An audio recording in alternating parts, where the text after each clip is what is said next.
IPL పై కీలక నిర్ణయం దిశగా బంగ్లాదేశ్ అడుగులు వేస్తోంది. ముస్తఫిజుర్ రెహమాన్ను ఐపీఎల్ నుంచి విడుదల చేయడంపై ఆగ్రహంలో బంగ్లాదేశ్ క్రికెట్ బోర్డు అలాగే బంగ్లాదేశ్ ఫ్యాన్స్ ఉన్నారు. బీసీసీఐ ఆదేశాలతో ముస్తఫిజుర్ను వదిలేసింది కేకేఆర్ టీం.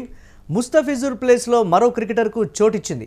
ఏకంగా ఐపీఎల్ను బ్యాన్ చేయాలంటూ బంగ్లాదేశ్లో డిమాండ్లు వినిపిస్తున్నాయి. ఐపీఎల్ ప్రసారం చేసే ఛానల్స్ను నిషేధించే ఆలోచనలో బంగ్లా ప్రభుత్వం ఉంది. తమ ఆటగాళ్లను వద్దన్న టోర్నీ తమకు వద్దని అంటున్నారు బంగ్లా ఫ్యాన్స్. ఇటు టీ20 వరల్డ్ కప్ వేదికలను మార్చాలని ఐసీసీకి విజ్ఞప్తి చేసింది బంగ్లాదేశ్ క్రికెట్ బోర్డు. భారత్లో తమ క్రికెటర్లకు భద్రత లేదని వాదిస్తోంది బంగ్లా బోర్డు. దీనిపై మరిన్ని అప్డేట్స్ మా కరెస్పాండెంట్ వెంకట్ అందిస్తారు. వెంకట్, రెండు దేశాల మధ్య జరుగుతున్నటువంటి అంశానికి సంబంధించి క్రికెట్ మధ్యలో వచ్చిందనేటువంటి మాట, దీనికి సంబంధించి మరొక చిచ్చు కూడా రాజుకుంటోంది ఇరు దేశాల మీద. ఏకంగా వేదికల్ని మార్చాలి అనే దానికి సంబంధించి కూడా ఐసీసీకి బంగ్లాదేశ్ విజ్ఞప్తి చేసినటువంటి పరిస్థితి. బంగ్లా క్రికెటర్లకు భారత్లో భద్రత లేదనేది ప్రధానంగా వారు చెప్తున్నటువంటి మాట. ఏంటి కోణాన్ని ఎలా చూడాలంటారు వరుస వివాదాలు?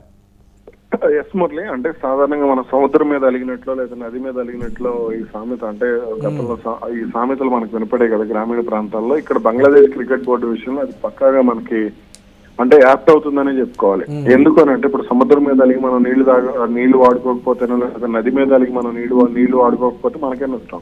ఇప్పుడు బంగ్లాదేశ్ క్రికెట్ బోర్డు విషయంలో కూడా బంగ్లాదేశ్ అంటే భారత్ విషయంలో వాళ్ళు కక్ష సాధింపుగా వ్యవహరిస్తే వాళ్ళకే నష్టం జరుగుతుంది తప్ప దానివల్ల భారత్కి ఎటువంటి నష్టం ఉండదు అనే విషయాన్ని బంగ్లాదేశ్ క్రికెట్ బోర్డు గ్రహించాలి. ఎందుకంటే వాస్తవానికి బంగ్లాదేశ్ క్రికెట్ ఎందుకంటే వాళ్ళ మ్యాచ్లకు కానీ లేదంటే వాళ్ళ ఇప్పుడు అంటే ఐపీఎల్ ను చూసి వాళ్ళు బీపీఎల్ పెట్టుకున్నారు, లేదంటే వాళ్ళు కొంత అంటే ఈ టోర్నీని భారత్ తో ఎక్కువ మ్యాచ్లు ఆడి పాకిస్తాన్ కంటే కూడా వాళ్ళు పాకిస్తాన్ కి బదిలీ చేసినప్పటికీ గతంలో పాకిస్తాన్ వాళ్ళని ఇబ్బంది పెట్టినప్పటికీ కూడా వాళ్ళు పాకిస్తాన్ కి భజన చేస్తూ ఉంటారు. ఇదే మనం ఎన్నో సందర్భాల్లో మనం చూడటం కూడా జరిగింది. అయితే ఇక్కడ భారత్ తో సిరీస్ లో ఆడితే మాత్రం బంగ్లాదేశ్ క్రికెట్ బోర్డు కి ఎక్కువగా లాభం ఉంటుందనే విషయం మనకి ఎన్నో సందర్భాలు అర్థమైంది. కానీ భారత్ మాత్రం బంగ్లాదేశ్ కి ఎప్పుడు కూడా ప్రాధాన్యత ఇవ్వదు అంటే క్రికెట్ విషయంలో. ఎందుకు అని అంటే మనం చూసాం అక్టోబర్ సమయంలో ఆస్ట్రేలియాతో ఆడినటువంటి సిరీస్ విషయంలో అక్టోబర్ సెప్టెంబర్ సమయంలో మనం ఆస్ట్రేలియాతో సిరీస్ ఆడినప్పుడు కూడా అంటే వాస్తవానికి ఆ టైంలో బంగ్లాదేశ్ తో సిరీస్ ఆడాల్సి ఉంది, టీ20 సిరీస్ ఆడాల్సి ఉంది. అయినప్పటికీ కూడా భారత్ ఎప్పుడు కూడా వాళ్ళకి ప్రాధాన్యత ఇవ్వలేదు. ఇంగ్లాండ్ తో టెస్ట్ సిరీస్ తర్వాత బంగ్లాదేశ్ పర్యటనకు భారత్ వెళ్ళాలి, కానీ ఇవ్వలేదు. ఆస్ట్రేలియా వెళ్ళడానికి భారత్ ప్రాధాన్యత ఇచ్చింది. కాబట్టి ఇప్పుడు అంటే వాళ్ళు ఎక్కడన్నా సరే మన విషయంలో కక్ష సాధింపు వ్యవహరించి ఐపీఎల్ ప్రసారాలను లేదంటే టీ20 ప్రసారాలను ఆపుకుంటే వాళ్ళ బ్రాడ్కాస్టర్స్ కి నష్టం, లేదా వాళ్ళ ప్రభుత్వానికి నష్టం తప్ప లేదంటే వాళ్ళ క్రికెట్ బోర్డుకే నష్టం, బంగ్లాదేశ్ క్రికెట్ బోర్డుకి నష్టం తప్ప బీసీసీఐకి కానీ లేదా భారత ప్రభుత్వానికి కూడా ఎక్కడ కూడా నష్టం ఉండదు. ఇప్పుడు భారత్ శ్రీలంకలో ఏదైతే మ్యాచ్లు జరగబోతున్నాయో టీ20 వరల్డ్ కప్ కి సంబంధించి వచ్చే నెల 7-8 నుంచి జరగబోతున్నటువంటి టీ20 వరల్డ్ కప్ కి సంబంధించి మనకు ఒక స్పష్టత ఉంది. ఇప్పుడు శ్రీలంక కానీ భారత్ లో కానీ ఇప్పుడు పాకిస్తాన్ ఏ విధంగా అయితే తాము ఆడాల్సినటువంటి మ్యాచ్లు ఒకవేళ భారత్ పాకిస్తాన్ ఫైనల్ కి వెళ్తే ఈ రెండు జట్లకు సంబంధించి కొలంబోలో మ్యాచ్లు నిర్వహించాలని ఒక ఒప్పందానికి వచ్చారు. అలాగే ఇప్పుడు బంగ్లాదేశ్ ఒకవేళ ఫైనల్ కి వెళ్తే మరో చోట ఫైనల్ నిర్వహించే అవకాశం ఉంటుంది. అంతేగాని ఇప్పుడు మన హిందువుల విషయంలో దాడులు జరుగుతున్నాయి బంగ్లాదేశ్ లో, దానికి సంబంధించి ఎక్కడ కూడా అంటే మనం రాజీ పడాల్సిన అవసరం లేదు. భారత్ లో ఎక్కడ కూడా బెంగాలీ మాట్లాడే ముస్లింల విషయంలో దాడులు జరగటం లేదు. పశ్చిమ బెంగాల్లో జరగటం లేదు, పశ్చిమ బెంగాల్ సరిహద్దుల్లో ఉన్నటువంటి బీహార్ లో జరగటం లేదు. అదేవిధంగా టీ20 వేదిక మార్పుకు సంబంధించి కూడా వారు చెప్పినటువంటి మాట, అది ఎవరికి నష్టం అనేది కూడా ఒకంత జోరుగా చర్చ కూడా జరుగుతుంది కదా. ఇప్పటికిప్పుడు బంగ్లాదేశ్ ఉన్నటువంటి సిచ్యువేషన్స్లో టీ20 వేదికల్ని మార్చాలి అనేటువంటి ఒక ఒపీనియన్ తీసుకొచ్చారంటే అది ఎవరికి ఆర్థికంగా నష్టం, దాన్ని నిషేధించడం వల్ల కావచ్చు లేకపోతే విభేదించినా దాన్ని బాయ్కాట్ చేసినా కానీ ఎవరికి ఎలా ఉండేటువంటి పరిస్థితులు ఉన్నాయనేటువంటి ఒక ప్రశ్న కూడా ఉంది కదా. ఇక్కడ మనం ఒక విషయాన్ని గ్రహించాలి. ఇప్పుడు ఐర్లాండ్ తో కానీ నెదర్లాండ్స్ తో కానీ మనం భారత్ లో మ్యాచ్లు ఆడితే మనకు అదే అభిమానులు ఉంటారు. ఎందుకంటే మన దేశంలో క్రికెటర్లను దేవుళ్ళుగా చూసేటువంటి సంస్కృతి ఉంది. వాళ్ళకంటే స్టార్ హీరోల కంటే కూడా వాళ్ళకు ఉండే ఫ్యాన్ ఫాలోయింగ్ కానీ వాళ్ళకు ఉండేటువంటి స్టార్ ఇమేజ్ కానీ వాళ్ళకు ఉంది. కాబట్టి ఇప్పుడు బంగ్లాదేశ్ వాళ్ళు వస్తేనే మన వాళ్ళు మ్యాచ్లు ఆడతారు, లేదా మన వాళ్ళకి క్రికెట్ మైదానాలకు అభిమానులు వస్తారనేటువంటి ఈ పిచ్చి నమ్మకం ఒకవేళ వాళ్ళకు ఉంటే అది వాళ్ళు బయటపడాలి. ఒకవేళ వాళ్ళకు వస్తే పశ్చిమ బెంగాల్లోనే వస్తారు, లేదంటే బీహార్ లో వస్తారు. అంతకు మించి బంగ్లాదేశ్ కు సంబంధించి బెంగాలీ మాట్లాడే వాళ్ళు వచ్చి భారత్ మ్యాచ్లు బంగ్లాదేశ్ మ్యాచ్లు చూస్తారు, లేదా దానివల్ల బీసీసీఐకి ఎక్కువ ఆదాయం వస్తుందనేది పిచ్చితనం అవుతుంది. ఎందుకనంటే ఇప్పుడు మనం చూసాం ఎన్నో సందర్భాల్లో ఇప్పుడు బంగ్లాదేశ్ తో టెస్ట్ మ్యాచ్లు ఆడుతూ ఉంటారు, 1-2 టెస్ట్ మ్యాచ్లు ఆడుతూ ఉంటారు. దానికి సంబంధించి పెద్దగా అభిమానులు ఉంటారు.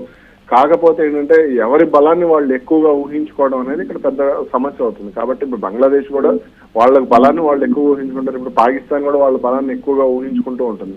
ఇప్పుడు భారత క్రికెట్ కంట్రోల్ బోర్డు ఇప్పుడు ఫర్ ఎగ్జాంపుల్ ఇప్పుడు మనం శ్రీలంకతో మ్యాచ్లు ఆడాలనుకున్నాం సెప్టెంబర్ లో లేదా నవంబర్ లో, 2026 సెప్టెంబర్ లేదా నవంబర్ లో మనం మ్యాచ్లు ఆడాలి అనుకున్నాం. ఎందుకు? అక్కడ ఫండ్ రిలీజింగ్ కి సంబంధించి, ఫండ్ రైజింగ్ కి సంబంధించి. కాబట్టి అక్కడ మనం భారత్ ఆడితే అక్కడ వచ్చేటువంటి అభిమానులు ఎక్కువగా ఉంటారు. దక్షిణాది రాష్ట్రాల నుంచి వెళ్లే వాళ్ళు కానీ, లేదంటే భారత్ మొత్తం కూడా, భారత క్రికెట్ అభిమానులు మొత్తం కూడా శ్రీలంక వెళ్ళి క్రికెట్ చూసే పరిస్థితి ఉంటుంది. కాబట్టి ఇక్కడ బంగ్లాదేశ్ కి అటువంటి పరిస్థితి లేదు.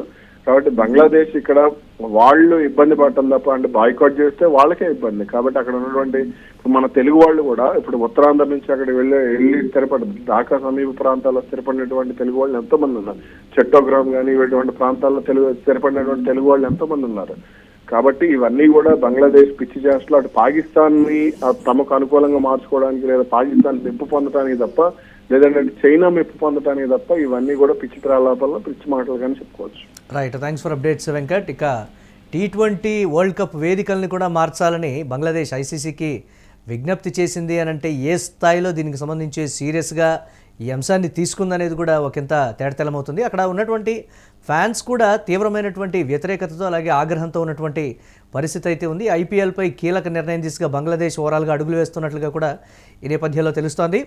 ముస్తాఫిజుర్ రెహమాన్ ఐపీఎల్ నుంచి విడుదల చేయడానికి సంబంధించి బంగ్లాదేశ్ క్రికెట్ బోర్డు అలాగే అక్కడ ఉన్నటువంటి ఫ్యాన్స్ తీవ్ర ఆగ్రహం అయితే వ్యక్తం చేస్తున్నారు. బీసీసీఐ ఆదేశాలతో ముస్తఫిజుర్ను కేకేఆర్ టీం వదిలేసింది. ముస్తఫిజుర్ ప్లేస్లో మరో క్రికెటర్కి చోటు దక్కనుంది. ఏకంగా ఐపీఎల్ను బ్యాన్ చేయాలంటూ కూడా బంగ్లాదేశ్లో ఈ నేపథ్యంలో తీవ్రమైనటువంటి డిమాండ్స్ అయితే వస్తూ ఉన్నాయి.